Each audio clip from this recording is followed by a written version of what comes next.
God, you got something to say to us today? But one thing has not changed over the past 5 decades is the Commission's obligation to focus on universal opportunities and ensuring that all Americans have access to robust, affordable communication services. And I too miss Dr. Parker and think about him today, because the values we had back then, or he had back then, and challenged us with are the ones I still hold in high esteem. I had the opportunity to go to a facility in Essex County, New Jersey, and the need, if it weren't clear to me before, when I looked in the eyes of a 2.5-year-old little boy who got rare visits to his mother, if the need for affordable access and just reasonable rates were not clear before, they were made crystal clear on yesterday. D, where's your faith? And in a way, that's kind of been the central question all along, right? It's like, what do we believe? Whom do we trust? What do we see coming around the bend? It was more like young people training other young people. You know, it was like you take this machine and you aim it at your grandparents' generation, and they tell you about coal mining or quilting or what's wrong with this place or what's beautiful here. And then you make that and you get it out in the world, and all of a sudden you find that in other cities and towns, there were people doing the same thing. We have these powerful tools, cameras and computers and broadcast license, and we can use them for a lot of meanness. We can use them to divide people, to make them feel that they were never made in the image of God, or we can use them for healing.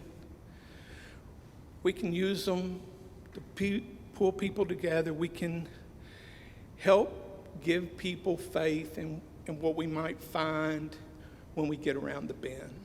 There's a West African proverb that states, "Until the lion tells the story, the hunter will always be the hero." I am remembering in Ferguson when the uprising began, shortly after the killing of Michael Brown Jr., that a group of faith leaders, including myself, had to come together and decide how to move from being reactionary to actionary. Those conversations were difficult for us because we had not been given the time to decide collectively how we felt about what was happening in Ferguson. There were certainly some of us who wondered whether or not law enforcement's actions were justified.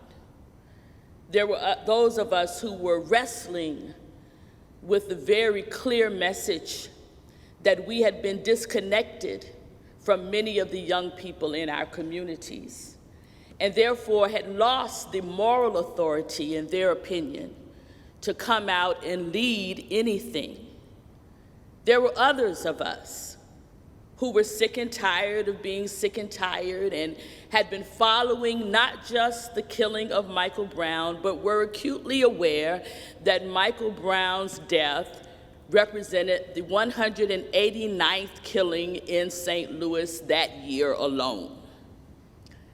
We found ourselves in a room trying to come up with what would be our place and our purpose in this moment. And we decided that we must be the keepers of the story. We decided, as we had been inundated with media from all over the world, that we must hold a line that made people accountable of not just telling what was happening in that particular moment, but framing that moment contextually so that a clear picture of what was really happening in Ferguson came through. But there is something new. We are now living in a generation where mainstream media is not the only resource for hearing the story.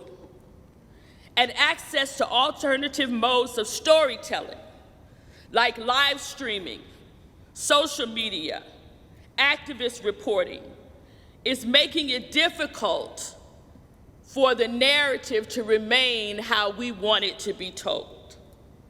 Context matters in media. Reporters have a unique opportunity and a responsibility to not only capture the moment in print, in photos, in news stories, they have a moral responsibility to also capture the context. What I am suggesting is a reframing of a theological narrative that suggests a God who is equally concerned with all of creation. I am suggesting that all of humanity is chosen by God, and therefore it is antithetical to the gospel to presume God shares our disdain for the other. I'm suggesting that we have replaced a God of favor with our God of favoritism. What I am suggesting requires a willingness for us to deconstruct some of the messages that we have been guilty of sending, a willingness to wrestle with uncomfortable text. I know that we found a way to wrestle Black bodies away from a biblical narrative that clearly affirms slavery.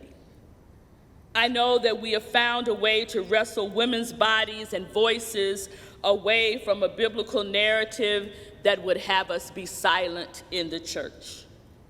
I know that we have found a way to wrestle a patriotic narrative of capitalism out of the story of an Afro-Semitic Palestinian who was born on the wrong side of the tracks.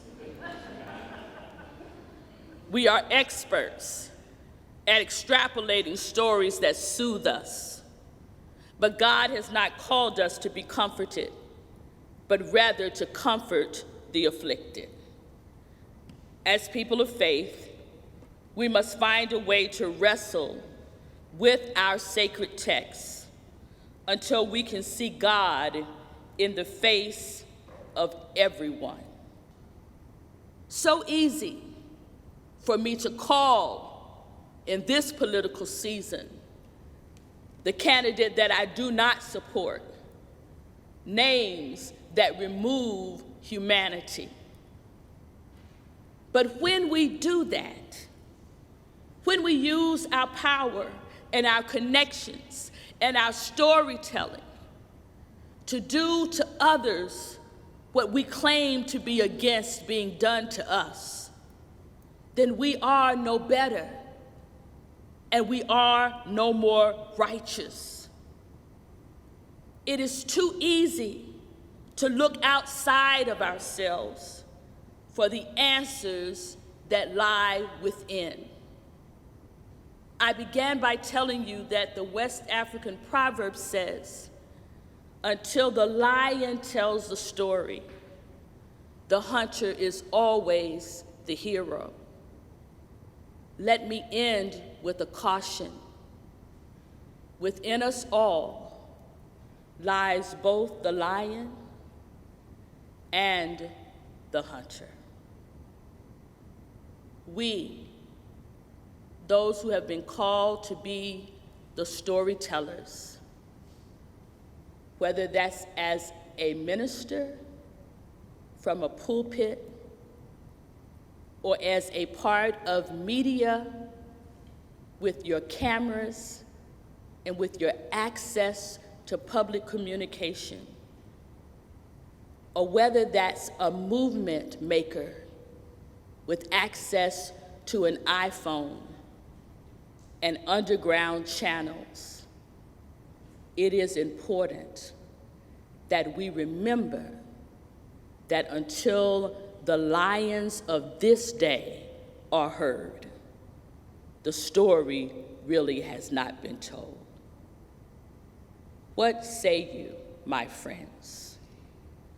Shall we be the storytellers who place context with text so that all can be understood?